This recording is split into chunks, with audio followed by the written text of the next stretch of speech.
देखिए, मुकाबले में एक होता है टर्निंग पॉइंट, जहां के बाद पूरी तस्वीर, पूरी कहानी बदल जाती है। बंगाल चुनाव में भी एक टर्निंग पॉइंट आया, जहां से कहानी ममता बनर्जी के पाले में जाती नजर आई और बीजेपी की मेहनत पर पूरी तरीके से पानी फिर गया। बंगाल चुनाव में क्या है वो टर्निंग पॉइंट, ये स्पेशल रिपोर्ट के जरिए आप समझिए।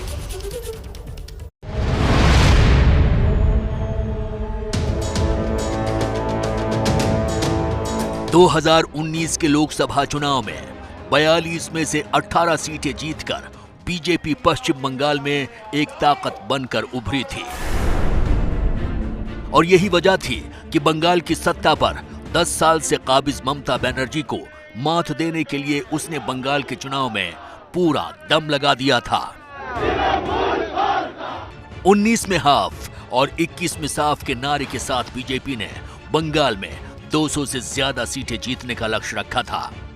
लेकिन बंगाल चुनाव के नतीजे बता रहे हैं कि बीजेपी दोहरा शतक तो दूर, शतक भी नहीं लगा सकी है। ये अलग बात है कि पीएम मोदी, गृह मंत्री अमित शाह और बीजेपी अध्यक्ष जेपी नड्डा समेत बीजेपी के तमाम क्षेत्रीय और राष्ट्रीय नेताओं ने बंगाल के चुनाव में खुद को झोंक दिया था। बंगाल ने परिवर्तन के लिए ममता दीदी पर भरोसा किया था, लेकिन दीदी और उनके काडर ने आपका ये भरोसा तोड़ दिया, आपके सपनों को चूर चूर कर दिया। ये वो लोग हैं जिन्होंने बंगाल का विश्वास तोड़ा। इन लोगों ने बंगाल को अपमानित किया। मैं आपको वादा करता हूं, कांग्रेस को मौका दिया, लाल भाइयों को, कम्युनिस्टों को मौका दिया, तृणमूल को भी मौका दिया। एक मौका नरेंद्र मोदी को दे दो। 5 साल के अंदर हम सोनार बांग्ला बनाकर। बिहार में जीत के बाद से ही बंगाल में बीजेपी ने अपना चुनावी प्लान सेट कर दिया था। दरअसल पश्चिम बंगाल का चुनाव जीतकर प्रधानमंत्री मोदी देश की राजनीति में अपनी पकड़ और मजबूत करना चाहते थे। और यही वजह थी कि बंगाल की चुनावी रणनीति बनाने में कोई चूक न रहे। इसीलिए खुद गृह मंत्री अमित शाह काफी पहले से तैयारी में जुट गए थे। अमित शाह और बीजेपी अध्यक्ष जेपी नड्डा ने लंबे समय तक बंगाल में खुद ही चुनावी मोर्चा संभाले रखा और हर महीने बंगाल दौरा करने की उनकी रणनीति ने कुछ असर भी दिखाया। लेकिन बंगाल में मुख्यमंत्री का चेहरा कौन होगा, इसका जवाब बीजेपी के पास नहीं था। और शायद यही वो बात थी जिसने चुनावी पलड़ा ममता के पक्ष में झुका रखा था। बीजेपी के खिलाफ बंगाल के सेंटीमेंट को पकड़ने के लिए ममता ने बांग्ला गौरव का तीर भी चलाया, जो निशाने पर बैठा है। बीजेपी ने भी चुनाव के दौरान ममता के करीबियों पर निशाना साधा। ममता का चुनाव प्रबंधन देखने वाले मुकुल रॉय को जहां बीजेपी अपने खेमे में ले आई, वहीं टीएमसी के कई विधायक और नेता एक के बाद एक बीजेपी में शामिल हो गए। यहां तक कि ममता के राइट हैंड रहे शुभेंदु अधिकारी ने भी उनका साथ छोड़ दिया। और फिर यहीं से बंगाल चुनाव में पहला टर्निंग पॉइंट आया, जब ममता बनर्जी ने पार्टी छोड़ने वाले नेताओं को गद्दार बताकर सहानुभूति का कार्ड खेला और ममता के शुभेंदु के खिलाफ नंदीग्राम से मैदान में उतरने के साथ ही यहाँ जबरदस्त घमासान छिड़ गया। আর সব ভোট তৃণমূলে দিয়ে আমার ইভিএম মেশিনের চিহ্ন হচ্ছে 2 নম্বরে ভিক্টরি চিহ্ন। এই নন্দীগ্রামে আগামী দিন পশ্চিমবঙ্গ সরকার করবে। 8 লাখ ভোটে যদি মাননীয়াকে হারাতে না পারি, আমি রাজনীতি ছেড়ে দেব, আমি রাজনীতি ছেড়ে দেব, আপনি লিখে রাখুন।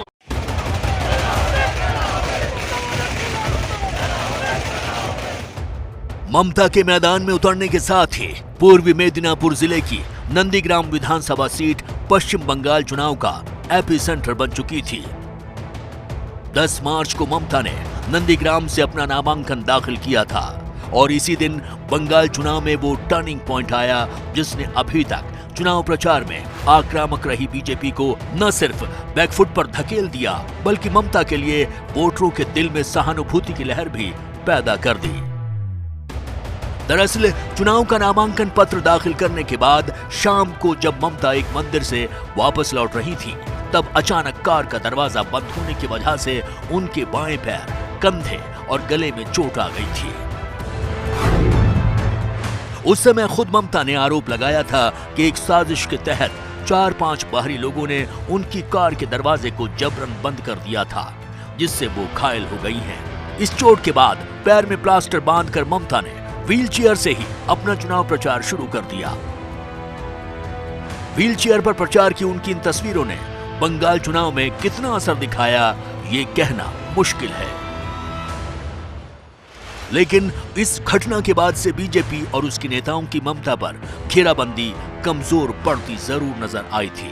चुनाव नतीजों के बाद भी ममता की चोट की वजह एक रहस्य है, लेकिन इस घटना ने पश्चिम बंगाल में चुनावी तस्वीर का रुख जरूर बदल दिया और इसका असर चुनाव नतीजों में भी साफ दिखाई दे रहा है। টাকা দিলে খেয়ে নেবেন, টাকা তো আপনি মাইনে তো পান, টাকাটা খেতেই হয়, আর এটা আপনার টাকা, এটা কারোর টাকা নয়। হাজার হাজার কোটি টাকা চুরি করেছে গদ্দার মির্জাফর, তাই সেই টাকা থেকে কাউকে 200 কাউকে 500 দিচ্ছে আর বলছে নারকেল দিচ্ছে, আঙুর দিচ্ছে, সাথে আবার ডুবুডুবু টুবুটুবু চুবুচুবু সব দিচ্ছে। সুতরাং মনে রাখবেন, টাকা দিলে খরচ করুন और बीजेपी के वोटर खताएं खर्च करें। पश्चिम बंगाल के विधानसभा चुनाव में इस बार टर्निंग पॉइंट क्या रहा? चुनावी विश्लेषकों का मानना है कि ममता बनर्जी ने जिस तरह से कन्याश्री, रूपश्री या फिर स्वास्थ्य साथी स्कीम के जरिए महिला वोटर्स को बढ़ावा दिया है, इसका सीधा सीधा फायदा तृणमूल कांग्रेस को मिला है और इसीलिए इस बार तृणमूल कांग्रेस ने आखिर इतना शानदार जीत दर्ज की है। पश्चिम बंगाल में 8 चरणों में चुनाव हुए हैं। आखिरी 2 चरणों के मतदान से पहले कोरोना संक्रमण की वजह से चुनाव आयोग ने राज्य में बड़ी रैलियों और रोड शो पर रोक लगा दी थी और शायद ये बंगाल चुनाव का तीसरा बड़ा टर्निंग पॉइंट था।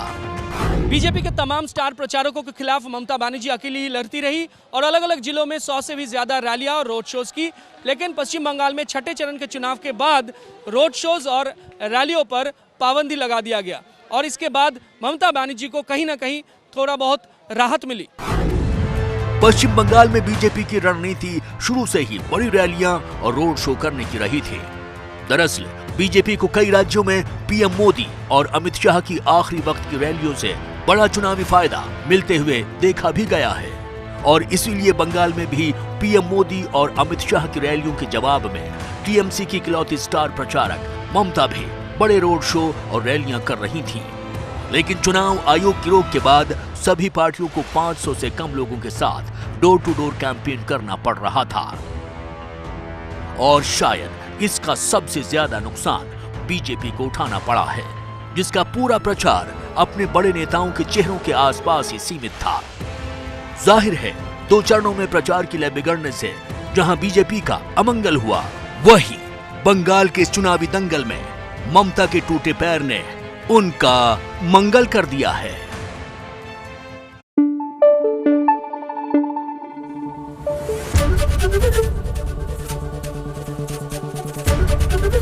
एबीपी न्यूज आपको रखे आगे।